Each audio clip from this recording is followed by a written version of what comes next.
Quais são as bases ou os fundamentos para construir uma família que seria capaz de suportar todo tipo de tempestade e adversidades que vêm sobre qualquer família?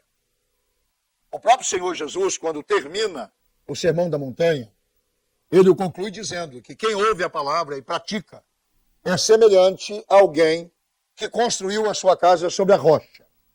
E vieram os ventos, caiu a chuva, e deu com força contra aquela casa, e ela não caiu, porque ela foi construída sobre a rocha. Ele afirmou que quem ouve a palavra e não pratica é semelhante ao homem que construiu a sua casa sobre a areia. E vieram os ventos, e caiu a chuva, e com força sobre a casa, e esta ruiu, porque fora construída sobre a areia. Qual é o segredo de manter uma família, de manter a estrutura familiar em pé? Ou seja, qual é o caminho para construir um lar que a tudo suporta?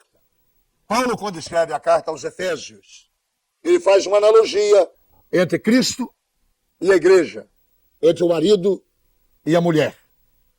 E ele usa algumas expressões que Cristo tem para com a igreja e ele as transfere para o marido e a esposa.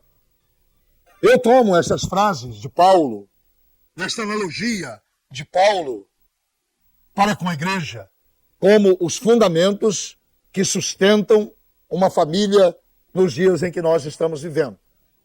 Nós estamos vivendo uma geração de muitas mudanças. De repente, o mundo deu uma virada de cabeça para baixo. Todos os nossos fundamentos, os princípios com os quais nós somos educados e criados, de repente, estão sendo contestados. Então, como construir uma família hoje, nestes dias? Uma família em que suporta todas as adversidades. Paulo nos dá 3 ou 4 dicas, 4 princípios que nos ajudariam. O primeiro deles é que um lar onde a fundamentação, estruturação sólida, é um lar onde o marido e a esposa têm um relacionamento de amor profundo. Ele usa essa expressão. Assim como Cristo amou a igreja e deu a sua própria vida por ela, assim também o marido deve amar a sua própria esposa. Primeiro fundamento para se manter um lar sólido é o amor.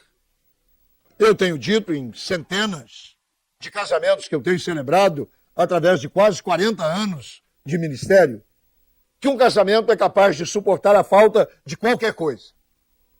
Bens, saúde, mas não é capaz de suportar a falta de amor. O amor é o alicerce básico, é o fundamento básico para construirmos uma família que suporta a tudo. O amor é tão importante que o apóstolo diz que ele jamais acaba. O amor verdadeiro não acaba. Ele pode mudar de tom, mas ele não muda os seus valores. O amor é a coluna mestra, é o fundamento mestre para a sustentação da família. A segunda coisa que a palavra de Deus diz, que há um casamento, para ser bem alicerçado, tem que haver respeito. Paulo diz isso. A esposa precisa respeitar o seu marido. O marido deve amar a sua esposa. Eu não tenho medo em afirmar que a única coisa que mata o amor é a falta de respeito. E quando nós dizemos falta de respeito, nós não descemos ao nível baixo. Não respeitar é permitir um relacionamento com uma terceira pessoa. Não. Num casamento onde há amor, cabe respeito. Respeito um pelo outro, respeito pela individualidade, respeito pela formação, respeito pelas origens, respeito. Se há algo que os nossos pais, a geração antes-guerra, que contrasta com a geração pós-guerra, era o tipo de respeito do relacionamento dos nossos pais. E hoje nós, pais, precisamos aprender, o marido, a respeitar a sua esposa, a esposa, a respeitar o seu marido. Claro que houve mudanças. A caminhada foi positiva, mas o respeito tem um lugar muito particular. muito especial num lar que a tudo suporta.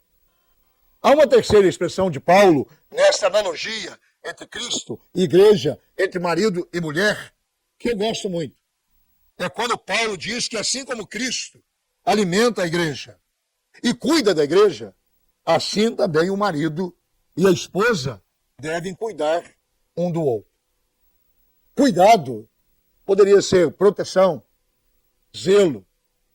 Cuidado cabe no relacionamento conjugal. É impressionante como nós que vivemos nesta modernidade, no mundo com 6 bilhões de pessoas, nós escolhemos uma pessoa especial para dividir com ela o resto da nossa vida. E aí entra o cuidar dos sonhos, cuidar das emoções, cuidar das realizações, cuidar para que a vida de um seja a projeção da vida do outro e que o sucesso de um venha a ser o sucesso do outro. Qual é o segredo de um lar que a tudo suporta? Antes de mais nada, é conservar o amor. Aquele amor que nos levou ao altar, a constituir família. Eu respeito dos pequenos e grandes detalhes nos momentos da vida e cuidar um do outro. Mas o fundamento disso tudo está numa palavra que o Senhor Jesus disse. Ele assim se expressou: lembrai-vos que sem mim nada podeis fazer.